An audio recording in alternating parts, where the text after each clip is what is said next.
Good evening dear students. आज अपने IPS PO memory based sentence rearrangement को करेंगे।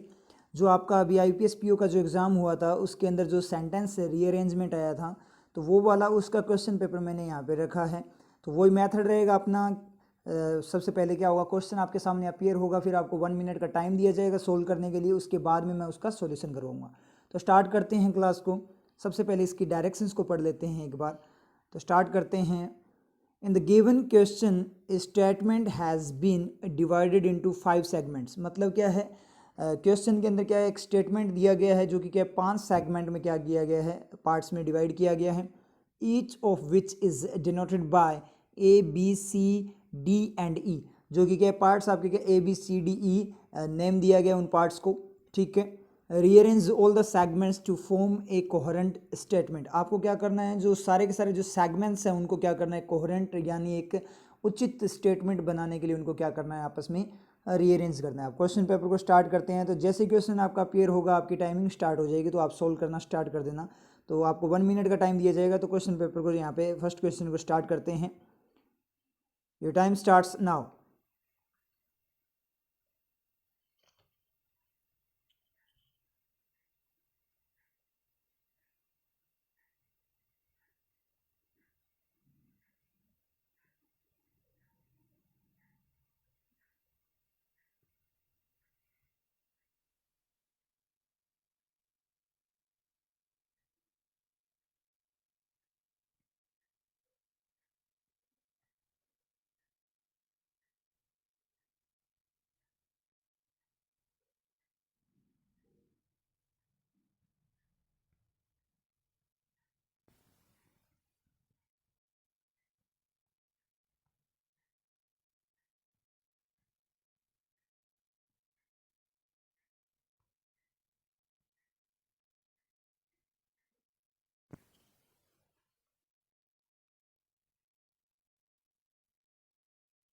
Times up.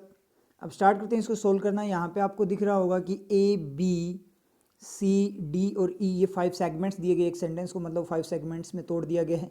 अब आपको इनको आपस में क्या करना है, रीअरेंज करना है। तो अपना मेथड क्या रहेगा, शॉर्ट ट्रिक से अपने करेंगे इसको। तो सबसे पहले तो अपने पेयर ढूंढ लेते हैं कि कोई पेयर मिलता है या नहीं मिलता। तो एक तरीका ये भी, आप क्या करो, पेयर ढूंढ लो, या फिर आप क्या कर सकते हो, डायरेक्ट ऑप्शन से भी स्टार्ट कर सकते हो। लेकिन ये थोड़ा टाइम कंज्यूमिंग होता है, इसलिए अपने पेयर ढूंढ लेंगे तो कुछ एक ऑप्शन अपने क्या हो जाएंगे, वहाँ से एलिमिनेट हो जाएंगे। तो अपना जो क्वेश्चन है वो थोड़ा क्या हो जाएगा, इजी बन जाएगा, और टाइम आपका वहाँ पे क्या होगा, कम कंज्यूम होगा। तो टाइम कंज्यूमिंग को भी अपने को ध्यान में रखना है कि एग्ज़ाम में टाइम का फैक्टर भी बहुत बड़ा फैक्टर होता है। तो स्टार्ट करते हैं इसको पढ़ना। जहाँ से हिंट मिलेगा वहीं से अपने चेक करेंगे। अकॉर्डिंग टू सुशांत कालरा कोई पर्सन है, उसके अनुसार यहाँ से कोई हिंट नहीं मिला। चिल्ड्रन हु आर वेरी, बच्चे जो बहुत ज़्यादा क्या, कुछ ना कुछ होंगे ना, बहुत ज़्यादा कुछ हैं, तो कुछ हैं इसका मतलब क्या है, बी आपका लास्ट नहीं हो सकता, क्योंकि बी के बाद में कुछ ना कुछ आएगा। चिल्ड्रन हु आर वेरी, बच्चे जो बहुत ज़्यादा क्या है, बहुत ज़्यादा, बात कंप्लीट नहीं हो रही, इसका मतलब क्या निकला, इसके बाद में कोई ना कोई सेंटेंस आएगा, इसका मतलब बी आपका लास्ट नहीं हो सकता। तो ऑप्शन अपना डी यहाँ से एलिमिनेट हो गया। आगे पढ़ते हैं। High on physical mental and, high है मतलब बहुत ज़्यादा हाई लेवल की कोई चीज़ है। ऑन फिजिकल, जो फिजिकल शारीरिक, मेंटल मानसिक, एंड और इसका मतलब क्या है, सी भी अपना लास्ट नहीं हो सकता, क्योंकि इसके बाद में भी कोई ना कोई पार्ट आएगा। इसका मतलब अपना ए ऑप्शन भी यहाँ से एलिमिनेट हो गया। ठीक है। आगे बढ़ते हैं। Getting any outlet to express, यानी प्राप्त करना क्या, एनी आउटलेट का मतलब कोई मार्ग वगैरह, तरीका, टू एक्सप्रेस व्यक्त करने के लिए। कुछ समझ नहीं है, आगे पढ़ते हैं। इमोशनल एनर्जी आर नोट, अब यहाँ पे अपने पढ़ें इमोशनल एनर्जी आर नोट। तो यहाँ से देखें तो आपका ई फर्स्ट नहीं होगा। क्यों नहीं होगा, क्योंकि आर का सब्जेक्ट एनर्जी तो हो नहीं सकता, क्योंकि उसके लिए तो इस जाना चाहिए था। इसका मतलब ये कोई ना कोई सेंटेंस का पार्ट है। अब यहाँ से अगर मैं सी का पार्ट ढूंढने की कोशिश करूँ, high on physical mental and, एक फिजिकल टाइप की बात, शारीरिक, एक मेंटल टाइप की बात हो रही है, मतलब ये गुणों की बात हो रही है कि कैसा फिजिकल चीज़ है, मेंटल चीज़ है, और एंड गेटिंग नहीं होगा, एंड चिल्ड्रन भी नहीं होगा। ठीक है। लेकिन एक बार ई को यहाँ पे चेक करना, यहाँ आप सी के साथ ई को चेक करो। High on physical mental and emotional energy, physical energy, mental energy and emotional energy, इसका मतलब सी के साथ पेयर बना रहा है ई। तो सी ई का पेयर कहाँ पे दिखा आपको, सी ई कहीं पे दिखा गया। बी ऑप्शन में सी ई का पेयर है, तो ऑप्शन बी अपना यहाँ पे क्लिक हो जाएगा, डायरेक्ट आपका क्या हो जाएगा, क्लिक हो जाएगा। अगर फिर भी आपको कन्फ्यूजन है नन ऑफ दीज वगैरह दिया गया हो तो आपको एक बार पढ़ना पड़ेगा। तो ए बी सी डी को पढ़ कर देख लेते हैं। अकॉर्डिंग टू सुशांत कालरा, मतलब सुशांत कालरा के अनुसार चिल्ड्रन हु आर वेरी, बच्चे जो क्या है बहुत ज़्यादा हाई, हाई मतलब बहुत ज़्यादा हाई हैं, हाई का मतलब हाई लेवल के हैं, on physical mental and emotional energy are not getting any outlet to express, उन्हें कोई भी तरीका नहीं मिल रहा, कोई द्वार कोई मार्ग नहीं मिल रहा क्या करने का, एक्सप्रेस करने का, अपनी भावनाओं को, अपने जो एक्सप्रेस एनर्जी वगैरह उसको क्या करने के, एक्सप्रेस करने, व्यक्त करने के कोई भी उनको क्या नहीं मिल रहा, कोई तरीका नहीं मिल रहा। तो बिल्कुल सही जा रहा है, ए बी सी ई डी आपका क्या हो जाएगा यहाँ पे बिल्कुल करेक्ट हो जाए। क्लियर है, समझ में है, बिल्कुल ईजी। आपको शॉर्ट ट्रिक के साथ चलना पड़ेगा तभी आपकी क्या होगी, स्पीड वहाँ पे गेन होगी। डायरेक्ट आप ऑप्शन से चले जाओ तो भी कोई दिक्कत नहीं है, लेकिन शॉर्ट ट्रिक से आपकी स्पीड बूस्ट होगी और कन्फ्यूजन कम रहेगा। ठीक है, तो शॉर्ट ट्रिक को साथ में लेकर चलना। समझ में आया। अब सेम की सेम ट्रिक यूज करते हुए नेक्स्ट वाला क्वेश्चन आपने सोल्व करना है। तो स्टार्ट करते हैं नेक्स्ट वाले क्वेश्चन को। Your time starts now.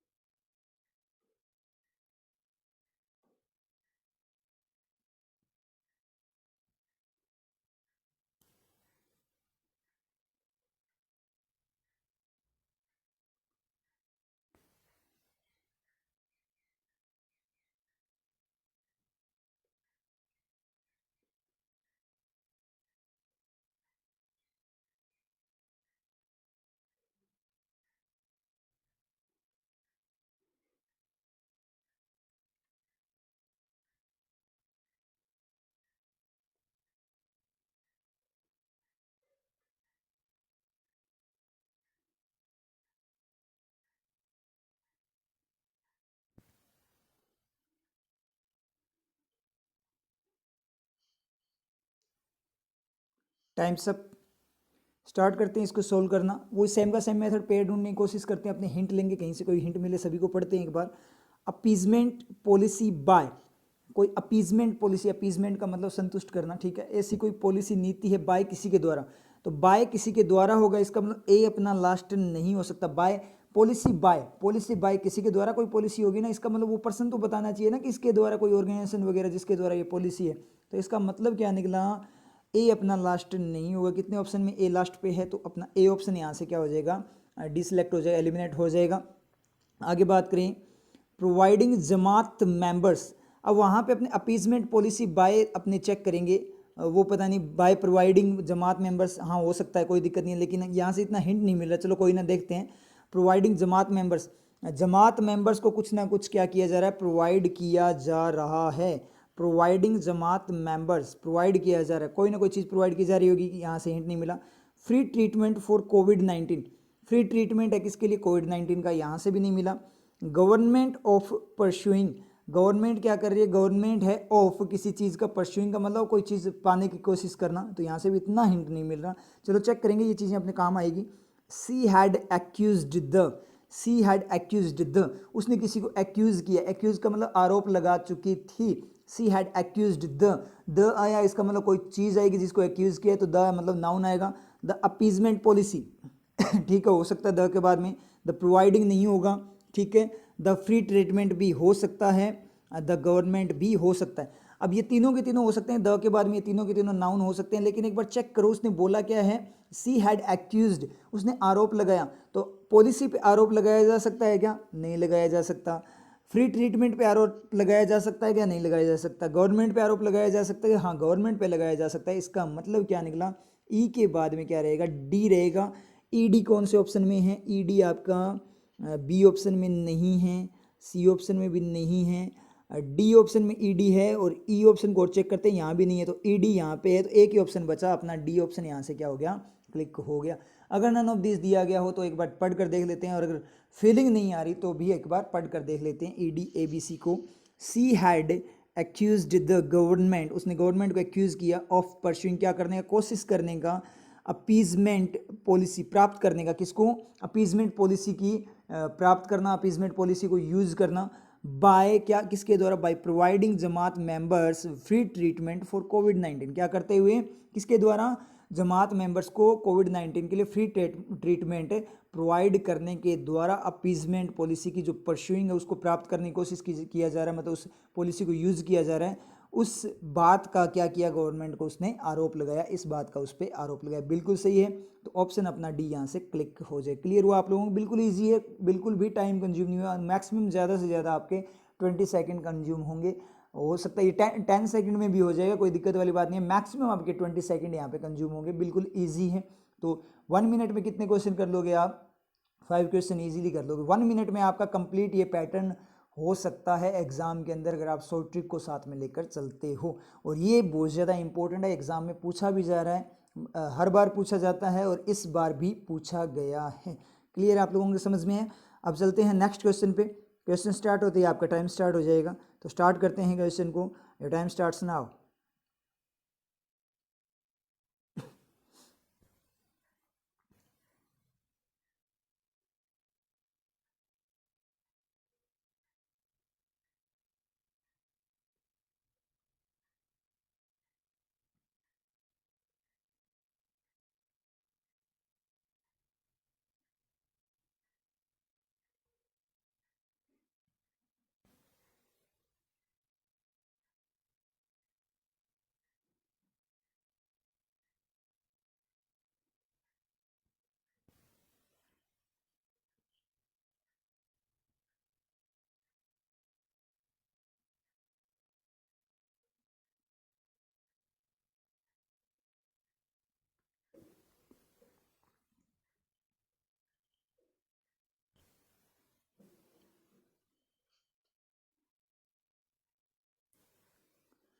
Times up. Start करते हैं सोल्व करना। वही मेथड वापस से शॉर्ट ट्रिक यूज़ करते हैं। डायरेक्ट चलने को आप क्या कर सकते हो, ऑप्शन से जा सकते हो, लेकिन अपने शॉर्ट ट्रिक करेंगे यहाँ पे। क्यों? क्योंकि टाइम अपने को क्या करना है, वहाँ पे बचाना है, टाइम को भी ध्यान में रखना है। तो शुरू करते हैं। मैड अवेलेबल बाय RWS, कोई ना कोई चीज़ अवेलेबल है, किसके द्वारा करवाई गई है? RWS के द्वारा। तो हो सकता है ये फर्स्ट पे रख दे, मतलब ईडी क्लोज की फॉर्म में, तो अभी यहाँ से कोई हिंट नहीं मिला। आगे बढ़ते हैं बी को। एंड अदर सोशल ऑर्गेनाइजेशंस, और दूसरे जो सोशल ऑर्गेनाइजेशन, और एंड लगाए, और दूसरे सोशल ऑर्गेनाइजेशन, इसका मतलब इससे पहले कुछ ना कुछ एलिमेंट होगा, इससे पहले कोई एलिमेंट होगा, इसका मतलब बी फर्स्ट नहीं होगा, तो ऑप्शन सी यहाँ से अपना एलिमिनेट हो जाएगा। उसके बाद में बात करें, ऑफिशियल्स सैड, ऑफिशियल्स ने कहा सैड बैड्स विद, कि जो बैड्स है विद किसी चीज़ के साथ, मतलब ऑफिशियल्स ने क्या कहा कि बैड्स विद, जो बैड वगैरह है विद किसी चीज़ के साथ, पता नहीं किसके साथ, इसका मतलब सी के बाद में कुछ ना कुछ आएगा, किसी चीज़ की बैड किसके साथ होंगे, तो इसका मतलब सी के बाद में कुछ आएगा, तो सी आपका लास्ट नहीं होगा, तो ये सी ऑप्शन ही था, वो तो पहले ही एलिमिनेट हो गया। आगे बढ़ते हैं। ऑक्सीजन स्पोर्ट, ऑक्सीजन का जो स्पोर्ट है, ठीक है, कुड। अब यहाँ पे जैसे ही कुड आया, इसका मतलब क्या है? कुड आपका मॉडल है, और मॉडल जो आप असिस्टेंट होता है वो मैनेजर मांगता है, यानी एक्शन मांगेगा, V1 मांगेगा। असिस्टेंट क्या डिमांड करता है? मैनेजर को लेकर आता है ना, तो ये आपका मॉडल है, तो ये V1 मांगेगा, तो V1 ढूंढ लेते हैं। डी का पार्ट ढूंढ लेते हैं अपने। कुड मैड हो सकता है क्या? कुड मैड नहीं हो सकता, कुड मैक होता तो सही था, इसका मतलब डी के बाद में ए नहीं होगा। कुड एंड नहीं होगा क्योंकि V1 नहीं है, कुड एंड, ठीक है यहाँ पे। और वैसे भी यहाँ पे अगर हो सकता could and would, could and would होता, दो अगर मॉडल को आप जोड़ते तो सही जा सकता था, लेकिन यहाँ आगे और कोई नाउन आगे यहाँ पे, इसका मतलब ये आपका नहीं हो सकता, बी भी नहीं हो सकता डी के बाद।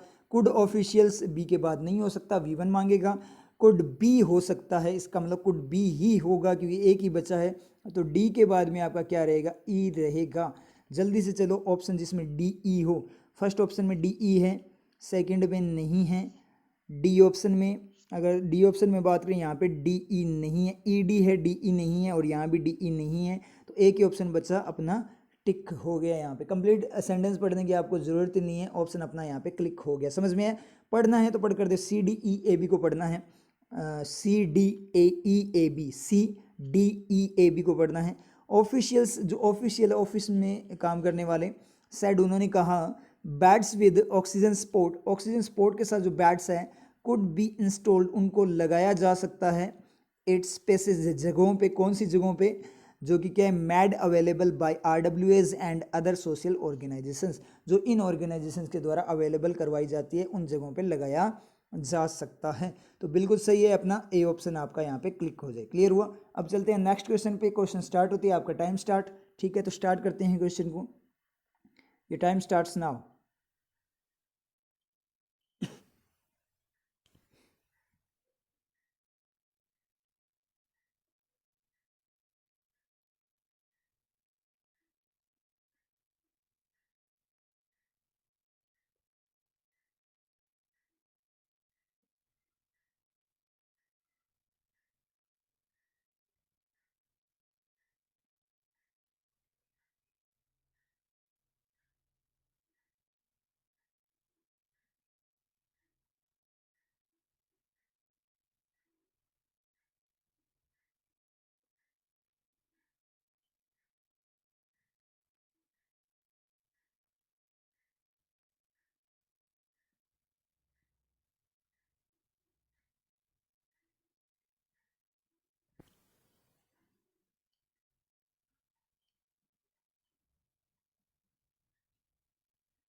Times up. स्टार्ट करते हैं सोल्व करना क्वेश्चन को। तो शुरू करते हैं। कैन बी अंडरटेकन, किसी को अंडरटेक किया जा सकता है, मतलब बीड़ा उठाना, उस चीज़ को करने का कोई ना कोई कोशिश करना या बीड़ा उठाना। ठीक है, कैन बी अंडरटेकन। तो कैन मॉडल है, मॉडल अकेला नहीं आ सकता, मैनेजर तो चाहिए उसको, ये तो बात सही है, लेकिन उसको सब्जेक्ट भी तो चाहिए ना।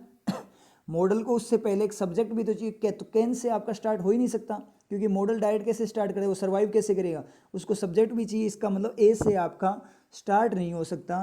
तो इसका मतलब ए ऑप्शन गया, बी ऑप्शन गया और सी। तीन ऑप्शन आपके यहाँ से एलिमिनेट हो गए डायरेक्ट। अब अपने पास सिर्फ और सिर्फ दो ऑप्शन बचते हैं। तो ऑप्शन पढ़कर ही अपने पढ़ सकते हैं। एक बार और हिंट लेने की कोशिश करते हैं, अगर हिंट मिल गया तो ठीक है, नहीं तो दो ही ऑप्शन बचे, उन ऑप्शंस को पढ़ सकते हैं अपने। बी को पढ़ते हैं। Courses of action that, courses of action, action के जो कोर्सेज है, तरीके हैं, दैट जो, दैट कैन बी अंडरटेकन हो सकता है, कोई दिक्कत नहीं है, मतलब बी के बाद ए हो सकता है, बाद में चेक करेंगे, अभी अपने को नहीं पता, क्या पता दैट के बाद में कोई और भी एलिमेंट आता हो। तो यहाँ से इतना हिंट नहीं मिला अपने को, समझ में आई चीज़, यहाँ से इतना हिंट नहीं मिला। और ये हिंट मिल गया कोर्सेज ऑफ एक्शन दैट, जो या की, कुछ भी हो, लेकिन इसके बाद में कोई ना कोई बात होगी। इसका मतलब बी लास्ट नहीं होगा, लेकिन बी तो लास्ट वाले दो बचे हुए ऑप्शन में तो बी लास्ट है ही नहीं। तो ये तो सी ऑप्शन तो ऑलरेडी एलिमिनेटेड है। शुरू करते हैं आगे। Decisions are being made regarding, decisions बनाए जा रहे हैं रिगार्डिंग, रिलेटेड, किसी से रिलेटेड। तो किसी से रिलेटेड होगा, रिगार्डिंग समथिंग, किसी चीज़ से रिलेटेड होंगे। तो रिगार्डिंग के बाद में कोई चीज़ है, इसका मतलब सी भी अपना लास्ट नहीं हो सकता। लेकिन बचे हुए दोनों ऑप्शन आपके डी और ई में भी सी नहीं है। आगे डी की बात करें, to achieve the goal, goal को अचीव करने के लिए, तो ये तो आपका लास्ट हो सकता है, कोई दिक्कत नहीं है। ई को पढ़ें, द चॉइस ऑफ अल्टरनेटिव, जो चॉइस है किसकी, अल्टरनेटिव की। तो ये भी आपका समझ नहीं आ रहा कुछ भी है, यहाँ से इतना हिंट नहीं मिला। चलो ऑप्शंस को पढ़ते हैं। बी डी ई सी ए को पढ़ते हैं, बी डी ई सी ए को पढ़ते हैं। शुरू करते हैं बी डी से। ठीक है, B D E C A, courses of action that to achieve the goal, courses of action के जो तरीके हैं, दैट टू अचीव, जो गोल को अचीव करने के लिए, प्राप्त करने के लिए, दैट, इतना courses of action to achieve direct होना चाहिए था ना, दैट टू अचीव नहीं होगा ना, क्योंकि दैट अगर आप फिर क्यों दे रहे हो, courses of action that to achieve, जो अचीव करने के लिए। तो उस बात को हो सकता है दैट का कोई हो सकता है आगे कोई ना कोई उसको सेंटेंस मिलता हो। चलो कोई ना, चेक कर लेते हैं। बी डी ई को पढ़ना था, कैसे पढ़ना था, courses of action that to achieve the goal, goal को अचीव करने के लिए, the choice of alternative, goal को अचीव करने के लिए नया सेंटेंस शुरू हो गया, the choice of alternative, E, उसका C, decisions are being made, the choice of alternative decisions, ठीक है, the choice of alternative decisions are being made. और जैसे ही आप देखोगे the choice of alternative decisions are, विकल्प वाले जो डिसीजन आर मेड, क्योंकि जैसे ही आप पढ़ोगे द चॉइस ऑफ अल्टरनेटिव, क्योंकि इसने बोला courses of action that to achieve the goal, जो अचीव करने के लिए गोल को, उसके बाद में नई बात शुरू कर दी, द चॉइस ऑफ अल्टरनेटिव, उसको कहीं से तीर, पीछे से कोई तीर नहीं लग रहा है, इसका मतलब वो एलिमेंट बिल्कुल फ्री फॉर्म में नया एलिमेंट है। इसका मतलब ये आगे सेंटेंस बनाएगा तो, लेकिन पिछले वाला सेंटेंस तो अभी तक कंप्लीट ही नहीं हुआ अपना। Courses of action that to achieve the goal, सारी की सारी एक्स्ट्रा इन्फॉर्मेशन है, ना तो दैट को सेटिस्फाई कर पाए, ना कोर्सेज ऑफ एक्शन को सेटिस्फाई कर पाए, और नया ही शुरू कर दिया आपने, the choice of alternative decisions. इसका मतलब अजीब सा लगा, इसका मतलब सेट नहीं हुआ, समझ में नहीं आया, इसका मतलब यहाँ पे गड़बड़ है, इसका मतलब डी ऑप्शन में गड़बड़ है। और वैसे भी देखें तो choice of alternative decisions are being made होगा ना, तो आर का सब्जेक्ट क्या होगा, अल्टरनेटिव डिसीजंस को तो ऑफ खा जाए, चॉइस होगा तो आर नहीं होना चाहिए, इज होना चाहिए। इसका मतलब क्या निकला, डी ऑप्शन अपना गलत ही है। ई ऑप्शन को पढ़ लो जल्दी से। तो ई को पढ़ते हैं, तो ई को पढ़ने के लिए कैसे करेंगे, सी ई बी ए डी को पढ़ना है, पहले सी फिर ई फिर बी फिर ए फिर डी। तो शुरू करते हैं। Decisions are being made regarding the choice of alternative courses of action. ये बन गया कि डिसीजंस बनाए जा रहे हैं, लिए जा रहे हैं, किससे रिलेटेड, जो चॉइस है, choice of alternative courses of action की, उस एक्शन के अल्टरनेटिव कोर्सेज क्या हो सकते हैं और तरीके क्या हो सकते हैं, उसकी चॉइस से रिलेटेड डिसीजंस क्या किए जा रहे हैं, बनाए जा रहे हैं। दैट आगे क्या है, ए पढ़ना है, दैट कैन बी अंडरटेकन, जिनको किया जा सकता है, टू अचीव द गोल, क्या करने के लिए, गोल को अचीव करने के लिए, दैट कैन बी अंडरटेकन, किसको, उस चॉइस को। तो दैट किसके लिए यूज हुआ है, कोर्सेज ऑफ एक्शन की जो चॉइस है ना उसके लिए यूज हुआ है, समझ में आया। इसका मतलब can be undertaken, sorry action के लिए होगा, कोर्सेज ऑफ एक्शन के लिए होगा, action that can be undertaken, action जो लिया जा सकता है क्या करने के लिए, गोल को अचीव करने के लिए। बिल्कुल सही बनाए, तो ई ऑप्शन अपना क्लिक हो गया। दोबारा से पढ़ कर देख लो, सी ई बी ए डी को पढ़ना है। Decisions are being made, decisions बनाए जा रहे हैं, regarding the choice of alternative courses of action, मतलब डिसीजन बनाए जा रहे हैं किससे, किसके रिगार्डिंग, किससे रिलेटेड, जो choice of alternative courses of action है उससे related. Action that can be undertaken, जो लिया जा सकता है, to achieve the goal, goal को अचीव करने के लिए। इसका मतलब ई ऑप्शन अपना यहाँ पे क्लिक हो जाएगा। समझ में आ गया आप लोगों के। तो इस तरीके से आपको क्या करना है, ये वाला पैटर्न अटेम्प्ट करना होता है। ये लास्ट क्वेश्चन था आपका, समझ में आया। तो ये पैटर्न आपका क्या हुआ था, IBPS PO का 3 अक्टूबर को जो एग्ज़ाम था उसके अंदर ये पैटर्न आपसे पूछा गया था एग्ज़ाम में। तो 10th और 11th अक्टूबर को भी इसके चांसेस बढ़ जाते हैं, तो बहुत ज़्यादा इंपॉर्टेंट पैटर्न है। अब आपको तरीका मिल गया होगा इसको करना कैसे है। ऑप्शन से डायरेक्ट चलो तो भी आप कोई दिक्कत नहीं हो जाएगा, लेकिन ऑप्शन से डायरेक्ट चलोगे तो आपका टाइम कंज्यूम होगा, ठीक है। लेकिन अगर आप शॉर्ट ट्रिक के साथ चलोगे तो आपका टाइम कंज्यूम नहीं होगा, बहुत कम टाइम आपको लगेगा, हो सकता 3-4 गुना टाइम आपका बच जाएगा। अगर आप ऑप्शन के साथ चलोगे तो जैसे ये ई ऑप्शन पे था, लास्ट वाले ऑप्शन पे था, तो आपको 1 मिनट तो लग ही जाएगी। आपको पहले ए वाले को कंप्लीट को पढ़ोगे, फिर बी वाले को पढ़ोगे, फिर सी वाले को, मतलब 1 मिनट तक टाइम कंज्यूम हो जाएगा। लेकिन अगर आप शॉर्ट ट्रिक के साथ चलते हो तो आपको 20 सेकंड में हो जाएगा, मतलब जितनी देर में आप एक क्वेश्चन करोगे उतने में इस पैटर्न के सारे क्वेश्चन कंप्लीट हो जाएंगे आपके एग्जाम के अंदर। आपके पास टाइम बच जाएगा और आपके अटैम्प्ट ज़्यादा होंगे और एक्यूरेसी भी ज़्यादा आएगी। तो शॉर्ट ट्रिक को साथ में लेकर चलना, वर्किंग को साथ में लेकर चलना, और इस पैटर्न को ज़्यादा से ज़्यादा क्या करना, रिवाइज करना। बहुत ज़्यादा इंपॉर्टेंट पैटर्न रहेगा आपके आने वाले जो एग्जाम्स हैं। ओनली IPS PO के लिए नहीं बोल रहा मैं, जो नेक्स्ट अपकमिंग शिफ्ट है, ये आपका आगे IPS क्लर्क वगैरह जितने भी एग्जाम आने हैं उन सभी के लिए आपका ये इंपॉर्टेंट पैटर्न है, क्योंकि ये पैटर्न बहुत ज़्यादा एग्जाम में पूछा जा रहा है।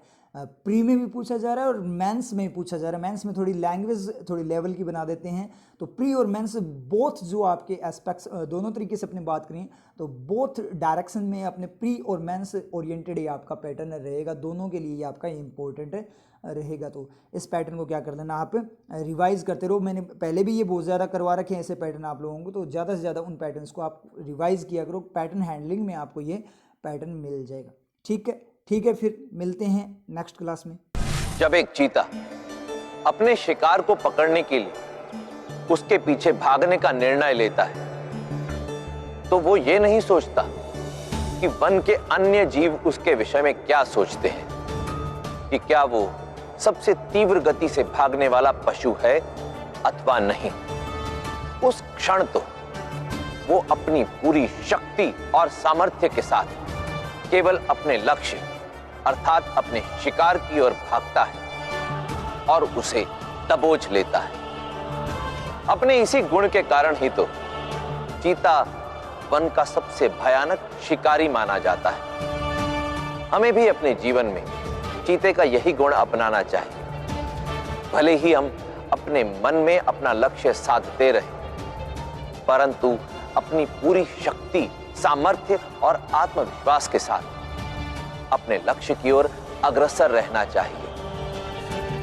स्मरण रहे, यदि आप सदैव आपको लेकर दूसरों के विचारों और प्रतिक्रियाओं की चिंता में रहेंगे तो उस चीते की भांति अपने लक्ष्य की ओर ऊंची छलांग नहीं लगा पाएंगे।